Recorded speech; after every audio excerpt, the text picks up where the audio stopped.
এ ভাই হসপিটালে যে অভয়াকে রেপ করে মার্ডার করেছিলাম না, তার জন্য তো জনগণ মনে মনে মিছিল করছে আমাদের ফাঁসির দাবি নিয়ে। জনগণ আমার ছিঁড়ে নেবে।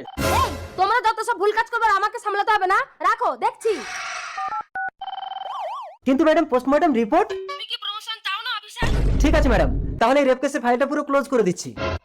অফিসার, ও যদি আপনার বোন হতো। ননসেন্স, আমার কোনো বন্টন নেই। আপনি যান যান, বাইরে যান, যত সব। দাদা দাদা, এই কে? আমি অভয়া। তুই তো মরে গেছিস। আমি মরিনি দাদা, শয়তানগুলো আমাকে রেপ করে মেরে দিয়েছে। অভয়া, ম্যাডাম আপনি এক্ষুনি আসুন, আপনার পুলিশ আমাদেরকে ধরে জেলে ঢুকিয়েছে। অফিসার এক্ষুনি ছেড়ে দিন এদেরকে। Okay madam. এই বেরিয়ে এসো তোমরা।